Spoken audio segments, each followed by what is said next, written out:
Oportunidad que me da el pastor Edgar de poder compartir con ustedes en esta mañana, también al consistorio. Y pues a ustedes también les agradezco esta oportunidad que me dan. Y voy a pedirles que busquen por favor en sus Biblias, en el Evangelio de Lucas, en el capítulo 15 de Lucas.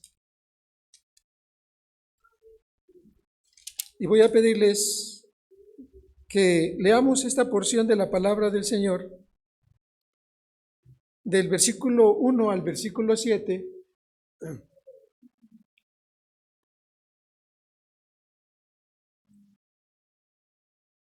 Y vamos a hacerlo puestos de pie de manera alternada.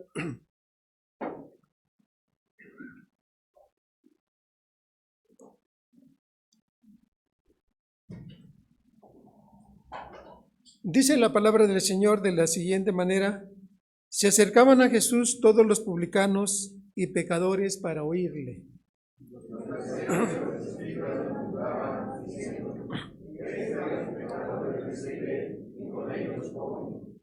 Entonces él les refirió esta parábola diciendo: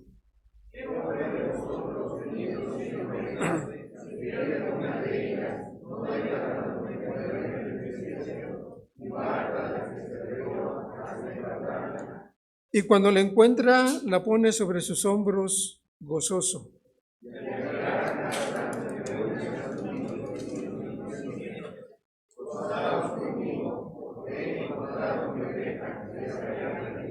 Todos juntos, os digo que si ahora os gozo en el cielo por un pecador que se arrepiente, que por 99 o justos que no necesitan arrepentimiento. Amén. Oremos. Te agradecemos, Señor, en esta hora la oportunidad que nos das de poder abrir tu palabra y meditar en ella. Rogamos que tú seas, Señor, quien dirijas esta meditación por medio de tu Espíritu, y tú limpies mi vida y permitas que solamente pueda ser un instrumento a través del cual tú hables a tu pueblo en esta mañana. Trae palabra para ellos, Señor, y permite que pueda ser alimentada tu iglesia en esta tarde. En el nombre de Jesús te lo rogamos. Amén. Tomen su lugar, hermanos, por favor. Este capítulo del Evangelio de Lucas contiene 3 parábolas relacionadas entre sí. La primera es la oveja perdida.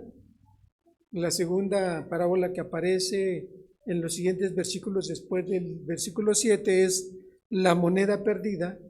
Y la última parábola que casi todos, la mayoría de nosotros conocemos, es la parábola del hijo pródigo. La segunda y tercera parábola que aparecen en este capítulo son exclusivas solamente del evangelista Lucas. No aparecen en ningún otro de los evangelios.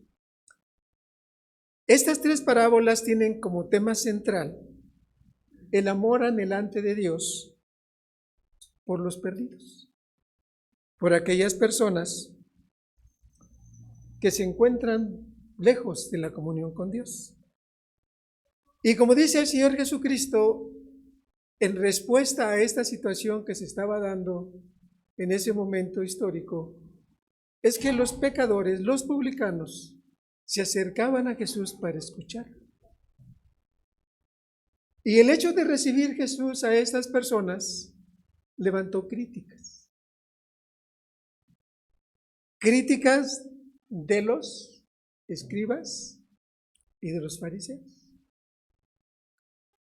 Y el Señor refiere estas parábolas para, de alguna manera, aclarar en la mente de estos escribas y fariseos que Dios tiene amor por los perdidos.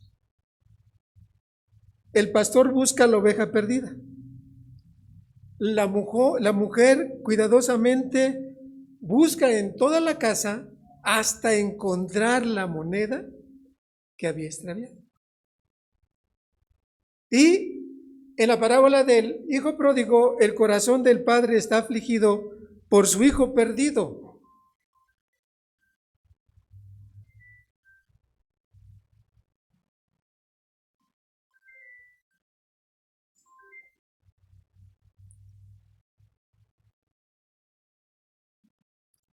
Las dos primeras parábolas retratan su anhelo y esfuerzo paciente de parte de Dios de recuperar al pecador y su gozo que siente Dios al haber conseguido tal objetivo. Este capítulo comienza con un verso quizás un poco desconcertante.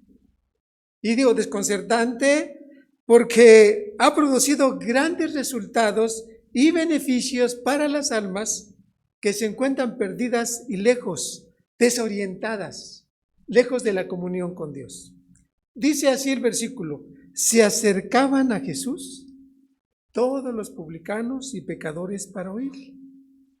Y los fariseos y escribas murmuraban diciendo: este a los pecadores recibe y con ellos come. Nos muestra este pasaje de Lucas dos tipos de mentalidad que hay y que encontramos.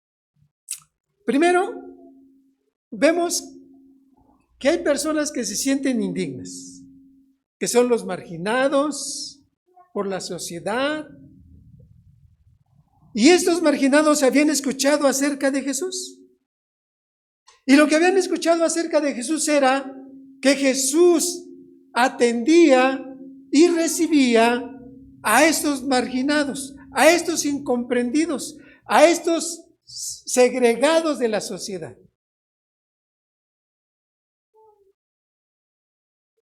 Y también habían escuchado que Él los entendía, que Él entendía los sentimientos y emociones de ellos, y no solamente la de ellos, sino la de cualquier ser humano. El Señor Jesucristo entiende tus emociones, entiende tus sentimientos, entiende las frustraciones que tú vives en tu vida diaria. Pero este pasaje nos deja claro también que toda la obra salvadora, toda la vida cristiana, es obra solamente de la gracia de Dios. De principio a fin, toda la salvación depende exclusivamente de Dios. No depende de lo que haces tú. O no depende de lo que no haces tú. Depende de lo que Dios hace en cada uno de nosotros. La vida cristiana es lo que Dios hace a través de nosotros. Cada uno de nosotros somos instrumentos en sus manos. Cuando estamos sirviendo al Señor, realmente es Dios quien está obrando en nosotros y solamente nosotros somos instrumentos.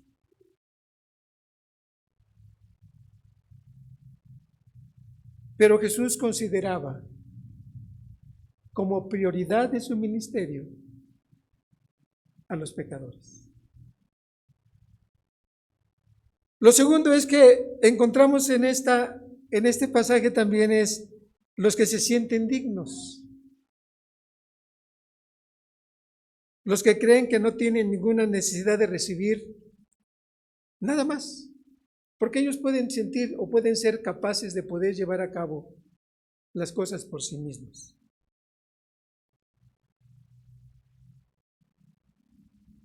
Dentro de este grupo podemos encontrar tres tipos de actitudes.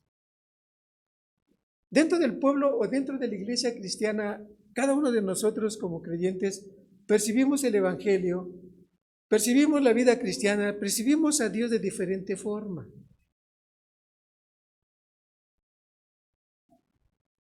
Pero en la vida diaria, en la vida de la iglesia, en la vida de que se va desarrollando la iglesia, en la vida cotidiana de la iglesia, encontramos tres tipos de actitudes. Primero, los que piensan que que están construyendo su propio reino. Los que les interesa es construir su propia imagen de lo que la gente piense de ellos. Y todo el tiempo se están promoviendo. Todo el tiempo están promoviéndose a sí mismos.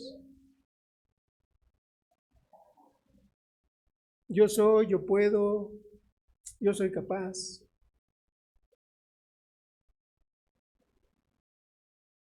Los segundos son otro grupo más reducido, y estos tienen el deseo de establecer el reino de Dios.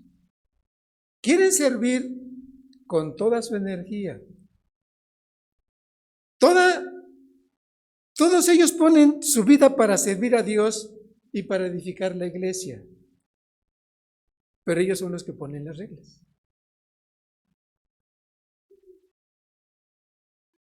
Y piensan que sin ellos la iglesia se va a ir al fracaso. Piensan que si ellos no están en la iglesia no va a funcionar, no va a servir, no va a caminar, no va a crecer, no se va a desarrollar. Sin mí la iglesia no va a ser la misma. No va a ser la misma, seguramente.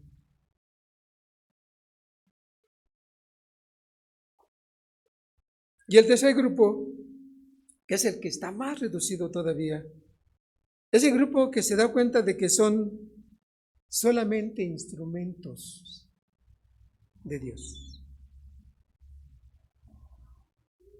Se dan cuenta que ellos no pueden construir el reino de Dios. Se dan cuenta que no tienen la capacidad de poder instruir o construir el reino de Dios en medio de este mundo. Porque el Señor Jesucristo dijo, yo estableceré mi iglesia y las puertas del Hades no prevalecerán contra ella. Este grupo de personas está compuesto de personas que se dan cuenta que no son capaces de fundar el reino de Dios y reconocen y dicen, como Francisco de Asís, Señor, hazme un instrumento de tu amor. Solo quiere ser un instrumento en las manos poderosas de Dios, que es quien establece su reino en medio de este mundo. Y ellos saben que Dios tiene sus planes, tiene sus formas, tiene sus tiempos, tiene sus momentos para cada quien. Y Él es quien obra en quien quiere y como quiere. Y en el momento que quiere. Y la oración de este tipo de personas es, dame el privilegio, Señor, de ser solamente un instrumento en tus manos. Y reconoce que sin Dios nada, absolutamente nada, puede hacerse. Es el reconocimiento de la soberanía de Dios. Es el reconocimiento de que Dios gobierna y controla todo cuanto existe y todo cuanto hay. Y la iglesia está siendo controlada, está siendo atendida, está en las manos de Dios para ser usada en el momento que Él cree que es oportuno. Este pasaje que analizamos el día de hoy nos advierte de esta actitud, de esta idea, de que nosotros somos los buenos.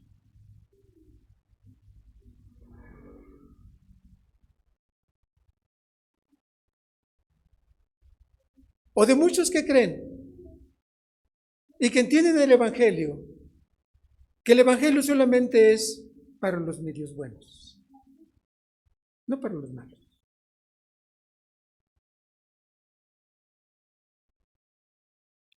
Generalmente como creyentes o como iglesia, creemos que los que no han venido a los pies de Jesucristo representan lo peor de la humanidad.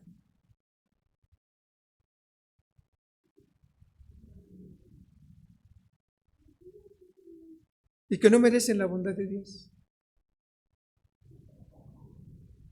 Ni tampoco nuestra empatía.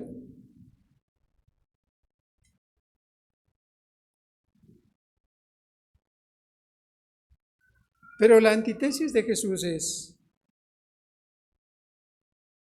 porque el Hijo del Hombre vino a buscar y a salvar lo que se había perdido. Es decir, que pensamos que los adictos a algún vicio, al alcohol, a la drogadicción, las prostitutas, todos aquellos que aún están lejos de los caminos del Señor, no merecen estar en el reino de Dios. Debemos recordar que las buenas nuevas del Evangelio de Cristo es la obra de Dios para los perdidos, no para los buenos, no para los justos, no para los que no creen que merecen algo porque ellos ya lo tienen todo, ya lo han alcanzado por sí mismos. Estas tres parábolas de este capítulo enfatizan primero la obra de Cristo, Salvador en la cruz del Calvario, por los perdidos. Porque Jesús vino a buscar y a salvar lo que se había perdido. ¿Y quién se había perdido? Toda la humanidad. Todos y cada uno de nosotros estamos perdidos. Dios nos ha encontrado.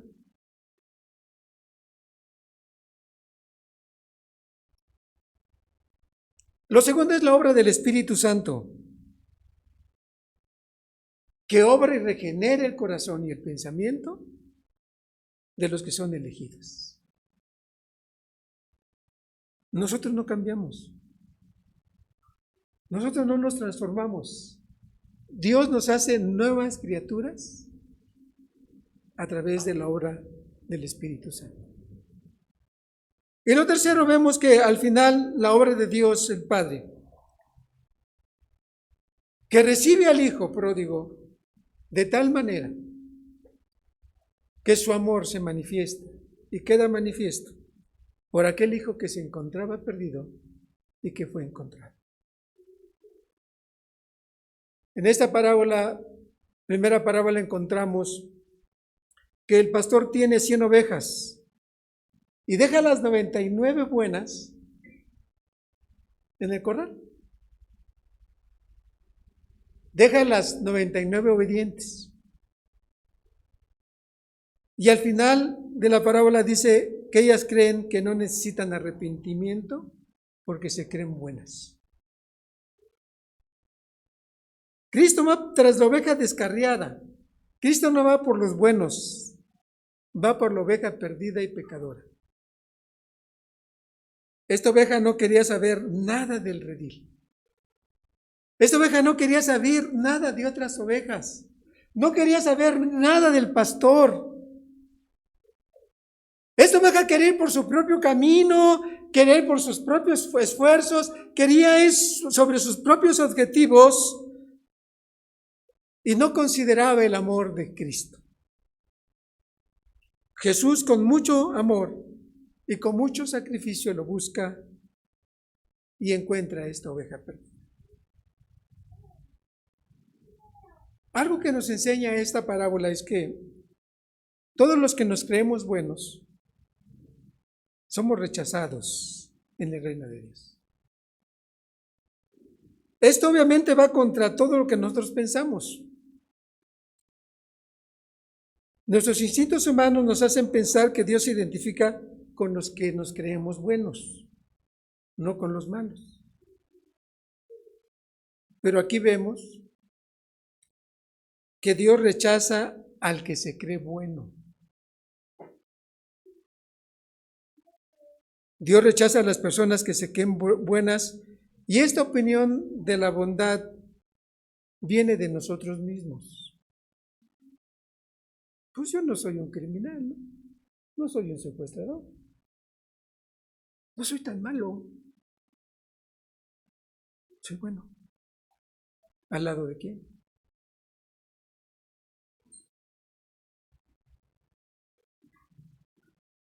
Este pensamiento viene del corazón soberbio que se convierte en juez de los demás, considerando a todos los demás no tan buenos como yo. El más bueno, el mejor cristiano del mundo soy yo. El mejor pastor del mundo soy yo. El mejor hijo soy yo. El mejor padre soy yo. El mejor del mundo soy yo.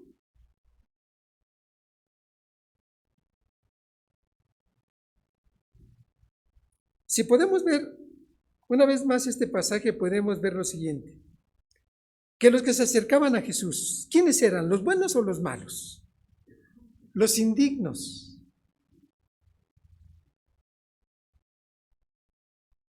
¿Y qué opinaban los que se consideraban buenos?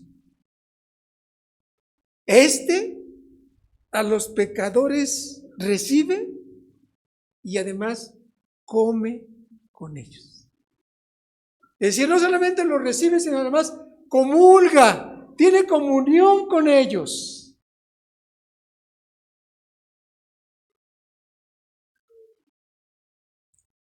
¿Usted por qué cree que estos publicanos y estos pecadores se acercaban a Jesús?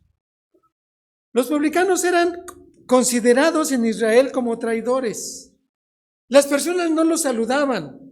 Al verlos les daban la espalda porque se sentían buenos. Todos rechazaban a los publicanos. ¿Y a poco no es cierto que a ti, cuando sabes que hay alguien por ahí que es pecador, cuando lo ves, mejor que no me vea, ¿no?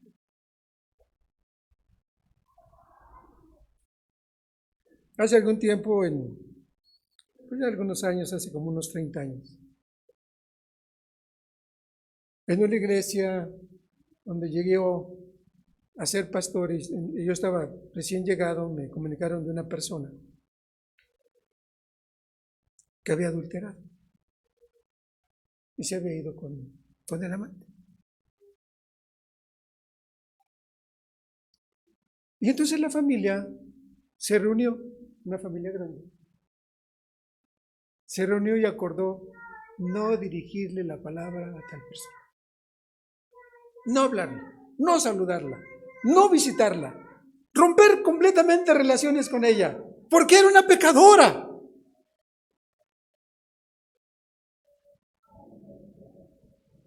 Yo no estoy de acuerdo con el pecado, obviamente, ¿no? Pero la familia tenía que orar por ella.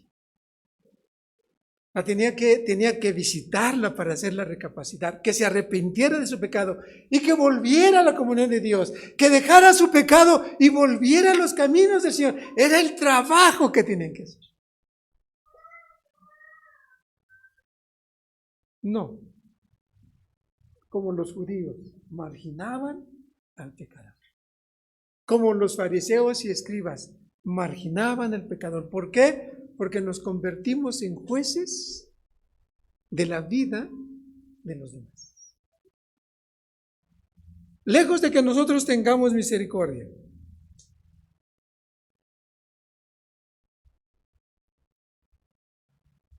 nos volvemos jueces. Cuando Dios comienza la obra transformadora, lo continúa a lo largo de toda nuestra vida, como dice Pablo.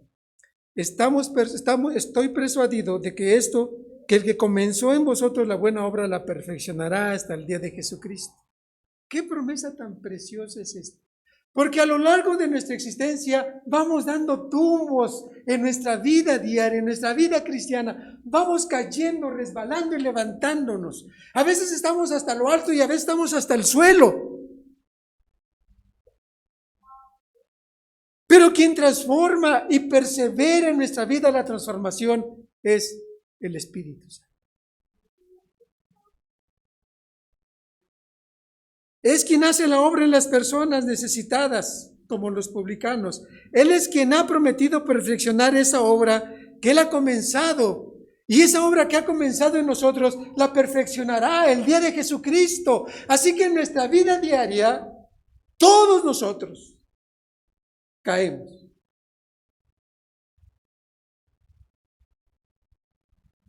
Pero Dios no dejará al justo caído. Lo levantará poderoso. Cuando la gracia de Dios comienza a inundar nuestro ser, cambia nuestra vida, cambia nuestras costumbres, incluso cambia nuestro rostro. Sí, el poder de la gracia tiene el poder de transformar nuestro rostro, nuestro semblante.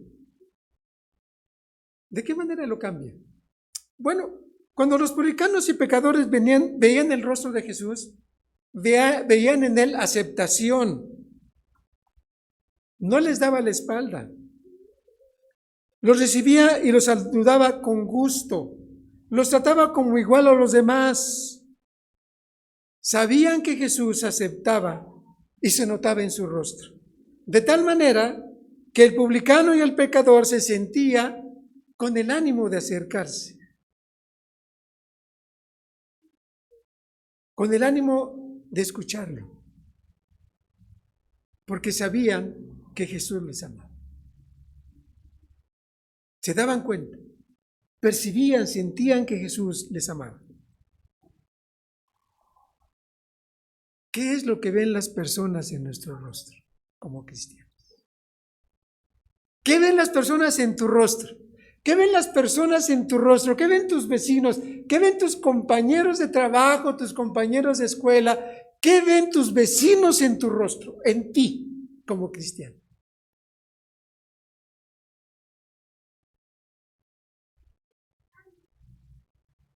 Fíjese que los publicanos y los pecadores no se acercaban a los fariseos. Ellos veían un rostro muy diferente, pues ellos no conocían la gracia de Dios operando en su vida. Lo que veían era un espíritu de crítica, de condena, de rechazo. No era así el rostro de Jesús, ni tampoco esa era la actitud de Jesús. Su rostro reflejaba gracia de parte de Dios hacia ellos. Ese es el rostro transformado de Dios que quiere que tengamos nosotros. Un rostro de confianza y esperanza a los adictos, a cualquier vicio, a cualquier pecado, a cualquier persona que esté viviendo lejos de los caminos del Señor. Dios quiere que esa gracia que fluyó, que fluye en Cristo hacia nosotros, fluya de nosotros hacia esas personas que están lejos de los caminos del Señor. Dios quiere que seamos corriente de gracia para el mundo. Pero eso solamente lo vamos a lograr. Solamente ese rostro puede ser transformado. Y también el corazón por el Espíritu Santo. Lo opuesto del Evangelio, lo opuesto del mensaje del Evangelio que nosotros tenemos que comunicar a la gente es un rostro de crítica, una actitud de condena. Lo opuesto del Evangelio es un rostro que critica a todo el mundo, pero no solamente el rostro, sino una lengua no convertida. Una lengua que no está bajo el control de la gracia de Dios es capaz de destruir vidas, ministerios, iglesias.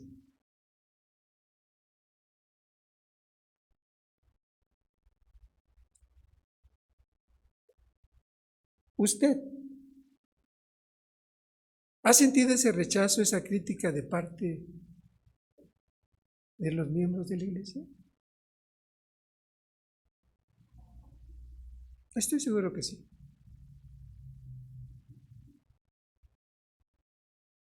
Que muchos han experimentado. ¿Y saben por qué? Porque aquí vivimos los fariseos y los escribas. ¿Qué nos consideramos? Los buenos. No que seamos, sino que nos consideramos. Los fariseos criticaban a Jesús, al mismo Señor Jesús lo criticaban, diciendo, no puede ser que este que se dice hijo de Dios pudiera andar con este tipo de gente.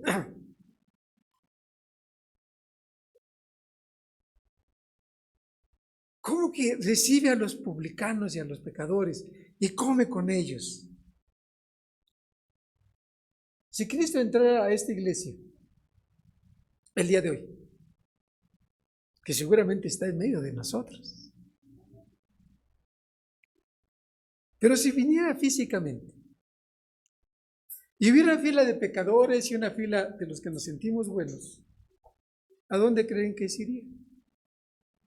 Bueno, los buenos dirían, pues con nosotros, no se tiene que sentar con nosotros. Pero sin duda, Cristo se sentaría con los que nosotros consideramos pecadores. Aunque fuera más fácil acercarse cerca de los buenos.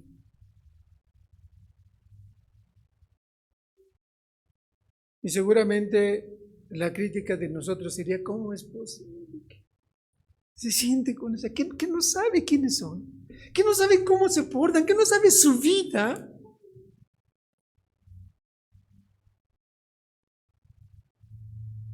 ¿No se da cuenta que los buenos pues, somos los de acá?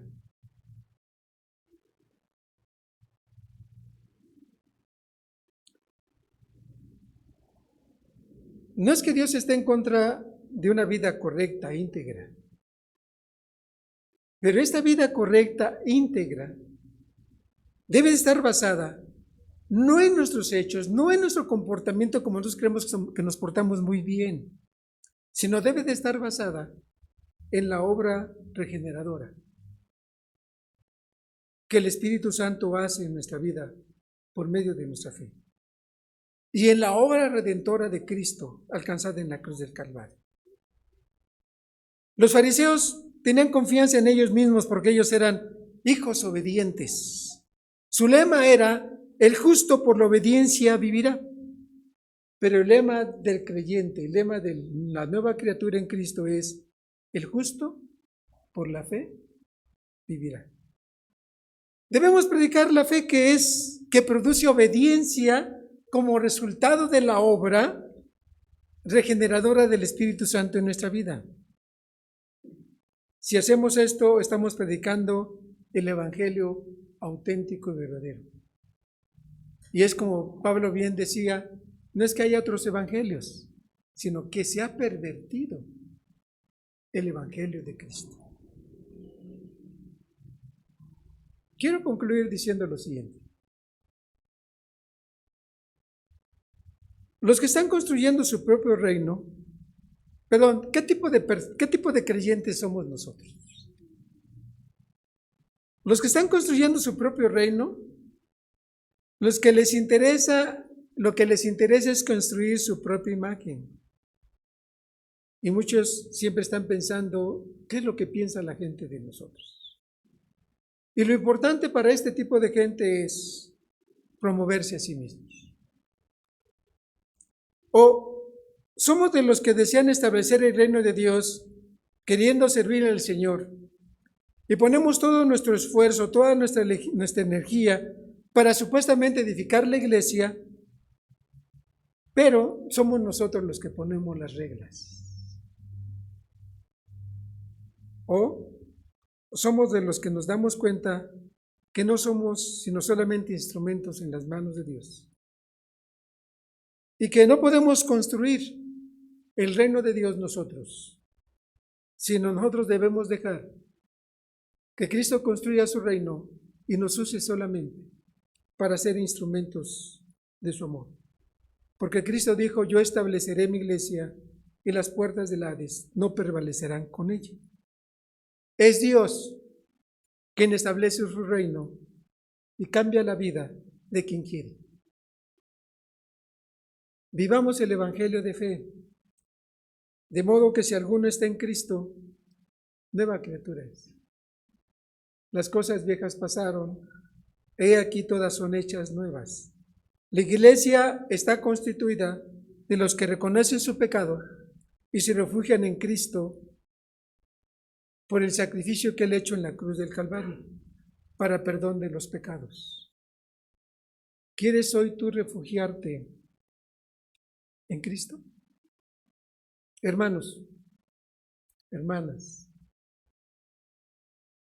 Dios quiere que la vida de cada uno de nosotros corra la gracia de Dios para los pecados. Seamos solamente instrumentos en las manos poderosas de Dios para que Él construya su reino en medio de este mundo. Vamos a ponernos en nuestros pies y vamos a orar.